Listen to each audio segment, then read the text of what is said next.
This is Southern Cross News with Rachel Williams. Good evening, everyone. Parliament erupted in question time this morning after it was revealed that foster children were being advertised on social media buy and sell pages. The opposition continuing to raise concerns about the state of the system, but the government is seemingly unfazed, saying it's just a routine ad for carers. It's a sensitive and contentious topic. The opposition again accusing the Minister of Human Services for her oversight in problems within her child protection portfolio. A Facebook post advertising for carers and detailing the age and sex of the children was raised during question time this morning. Minister, isn't this a shocking example of the shameful way vulnerable children are considered under your watch? What's being advertised is the opportunity for foster carers to come forward, and for Labor to try to twist this into putting children up for sale is absurd and wrong.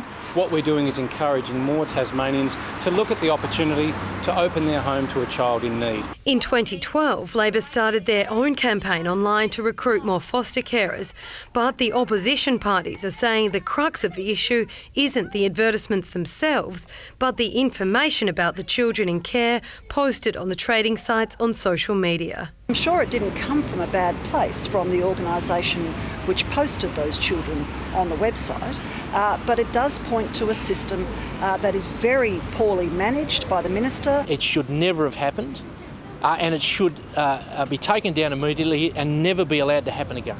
Meanwhile, the government is in good stead with the Royal Hobart Hospital redevelopment, saying it's making good progress and that they're on track to be completed by mid-2019. We're talking about a massive new building with a helipad on top. We're talking about 250 additional beds, 7 more surgical suites, and a genuine opportunity to provide modern facilities for the Tasmanian community. The project is costing $689 million. Louise Hedger, Southern Cross News. There's good news for Tasmanian job seekers tonight, with the number of advertised new roles increasing. The announcement labelled a sign of confidence, but it comes as other workers continue to campaign to keep their penalty rates. Retail worker Ruby Wallace says the fact her wage may be substantially slashed feels like a kick in the guts. You're already a lower income earner. You're already living paycheck to paycheck, struggling, and then to hear that your wage is going to get cut, it's, pretty awful. The 25-year-old uni student who works most Sundays has joined a push by Labor, calling on the Turnbull government to reverse its support for penalty rate cuts. This decision could have an effect of people losing up to $77 a week. That is not tenable for people that are struggling to pay the bills. Those for the change argue it will allow businesses to open longer on weekends and therefore boost employment. But Labor isn't buying it. Profitability of small business and employment of low-paid workers go together. We need to improve both and we'll have a better community, a better economy. The Federal Labor Party will introduce a private members' bill on Monday aiming to prevent the cuts. Meanwhile, things are looking up for Tasmanian job seekers, with the number of advertisements for positions increasing. The Tasmanian region with the largest job ad growth on Seek over the past 3 months, when we look at comparing to the same period 12 months ago, was Launceston in the northeast, where job ads were up 12.6% year on year. Recruitment agencies also seeing positive results. We've had one of the biggest placements months we've had in a long time last month, so I would say that there are not only jobs out there, but there are more people entering the workforce for the first time. Monika Dadson at Southern Cross News. The day after new forestry legislation was tabled in Parliament, those opposing it have come out guns blazing. In a shocking blow to the government's new logging campaign, the head of the forestry industry has spoken publicly, saying he doesn't offer the bill 1 ounce of support. The government defiant, though, maintaining it's acting in the public interest. A fresh bill and a fresh set of opponents. This time it's not only opposition parties slamming new legislation, but those in the industry itself. The head of the state's Forest Industries Association is vocal, saying he's frustrated with the lack of consultation between industry and government. We think the government should take a step back, consult properly with the industry, listen to what the industry has to say to it, and try and reformulate the bill based on a much more pragmatic and practical way forward. It's no surprise that the Forest Industry Association are acting in the commercial interests of their members. There's been a lot of subsidies over many years to the forest industry. We are saying no more subsidies. He's politicising the industry once again for the government's own purposes, but what he's doing is actually undermining the industry in doing so.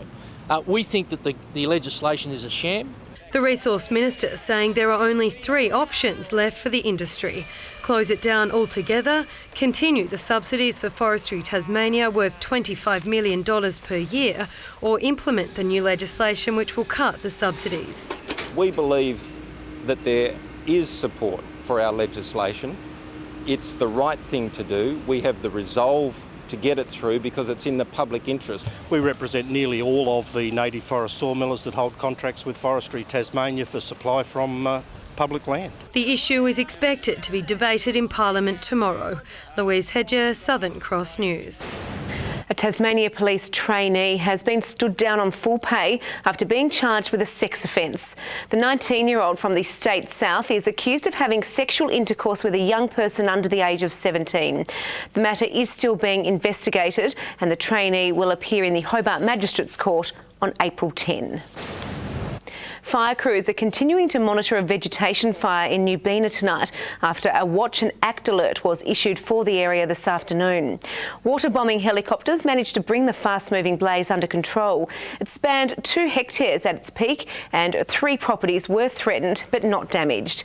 Fire investigators say it was caused by a person burning a number of cardboard boxes on a property without a permit, which then escaped into nearby grass. Residents are warned there may be visible smoke and fire activity within the burnt area for some time. Tasmania Police is asking anyone who has had contact with Tyson Timothy Clark Robertson to come forward. The 24-year-old was last seen in Launceston's CBD in July last year, but was only reported missing on Monday. Police believe Tyson's appearance may have changed considerably since he disappeared. Anyone with information should contact Crime Stoppers. A 20 and 24-year-old have been charged with burglary and stealing following a burglary at the Cornelian Bay Cemetery earlier this week. Detectives searched a unit in Moona this morning and found power tools and other property believed to be from the cemetery. We're really pleased to be able to return some property items to the not-for-profit organisation so that they can carry on their really good work within the community. The pair were bailed and will reappear in the Hobart Magistrates Court in April. Anyone with information is asked to contact Crime Stoppers. New research by an international team of scientists has been released, providing the most up-to-date estimate of the number of Adélie penguins living in East Antarctica. Researchers used extensive aerial and ground surveys, finding 3.6 million penguins, more than first thought. It was a big task, but one the team of Japanese, French and Australian scientists were up for. Extensive air and ground surveys saw breeding areas carefully analysed, and the result? The best estimate yet of the population, numbering almost 6 million.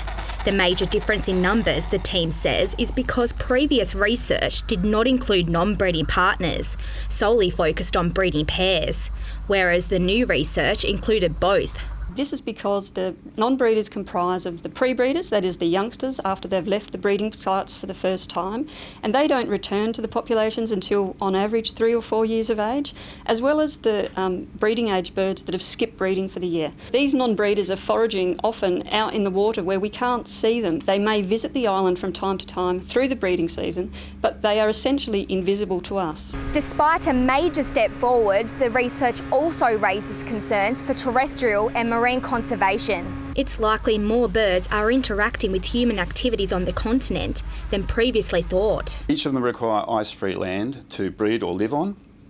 They require access to the ocean for resupply of food and resources, so humans need ships to get into their stations. Adélie penguins need to swim to their foraging zones to get food. Over 1 million birds are currently breeding within 10 kilometres of a station. But we need to be vigilant into the future. Even though the species is abundant and the species has increased in the past, there will be increasing pressures.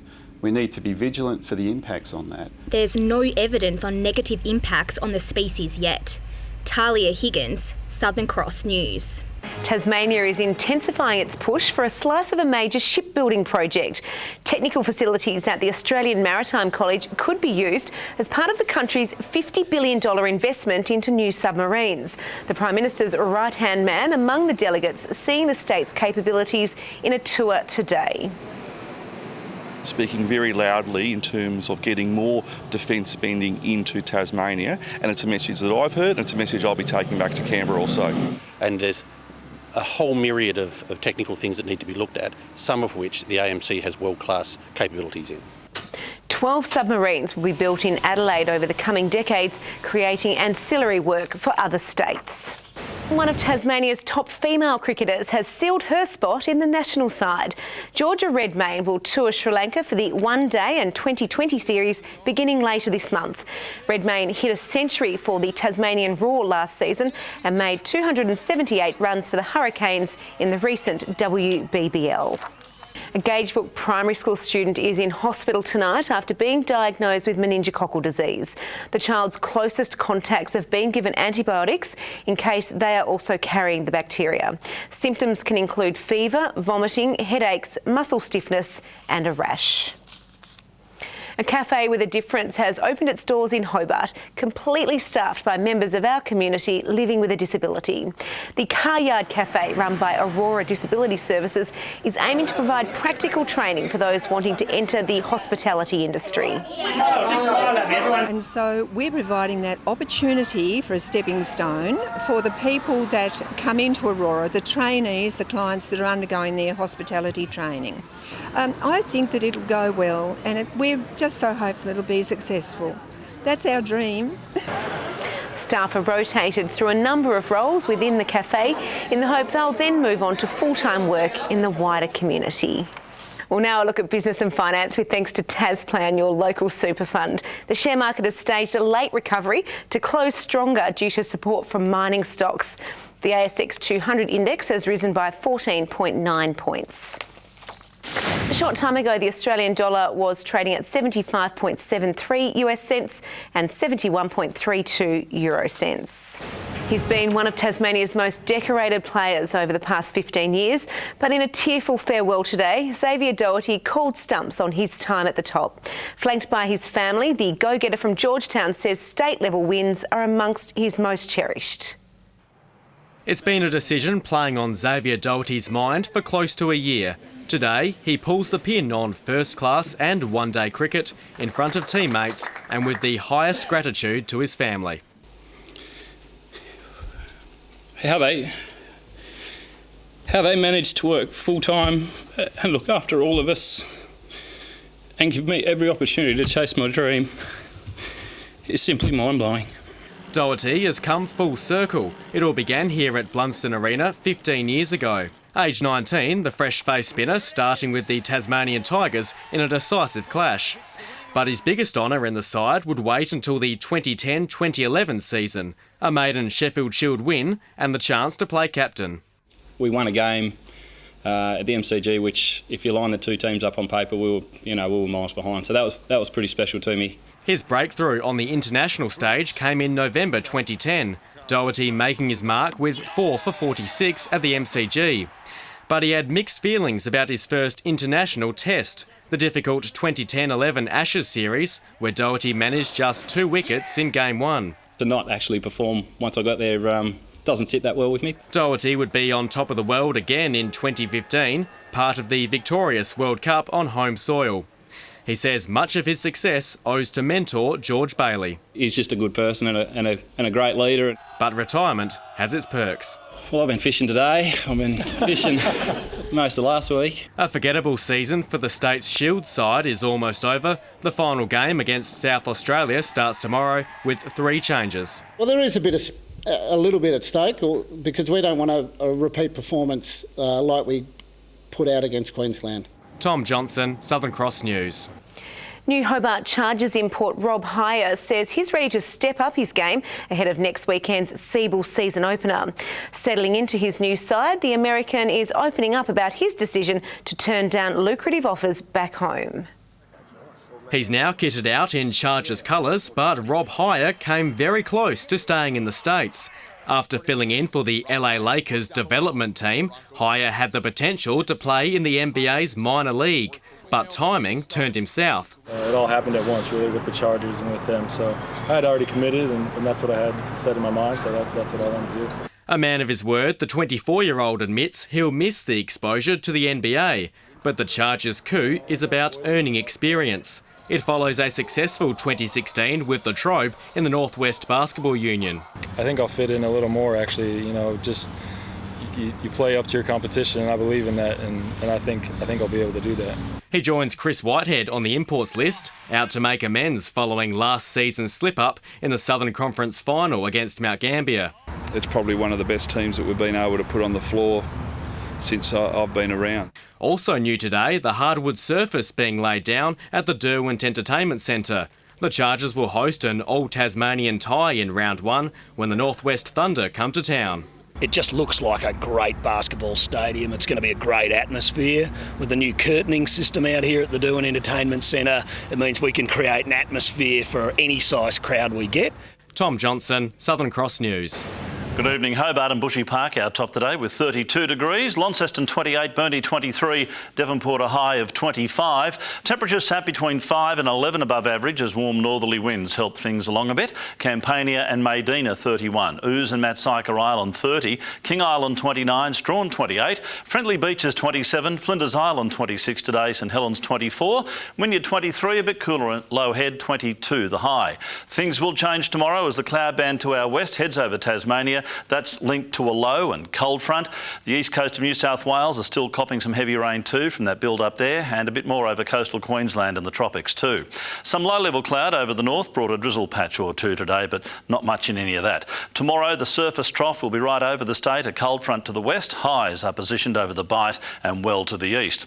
Winds north-northwesterly at 15 to 25 knots, reaching 30 knots locally at times, attending to the westerly direction in the afternoon, and a south to southwesterly change is expected by evening. Strong wind warning for all Tasmanian coastal waters except the central north coast, a small craft wind alert for the lakes. So into tomorrow we go. Temperatures drop slightly with the rain about. Hobart 24 along with Cygnet, showers easing from New Norfolk and 25 degrees. Launceston, showers clearing, 23 the top, 23 also for Devonport, a showery day for Campbelltown, 24 the maximum. For Burnie, showers easing, 23, 22 the top for Strawn, showers easing from Smithton, 23. St Helens tomorrow, showery, 25, 25 also for Swansea, Fingal, 24 degrees. And the UV stabilising between 7 and 8 again. On Friday, fine and mostly sunny with light winds and afternoon sea breezes. Fine again on Saturday and sunny, apart from possible light showers over the north. Similar weather for Sunday with just a morning shower over the north. Sunny in Perth and Alice Springs tomorrow, an afternoon change with a storm in Melbourne. Showers continuing for Canberra, Sydney and Brisbane, along with the tropics. Partly cloudy, 28 in Hobart, 24 in Launceston right now, partly cloudy too in Devonport and 22 degrees. I know I love the hot, warm, fine weather, but we are looking for a bit of rain. It's very dry out there.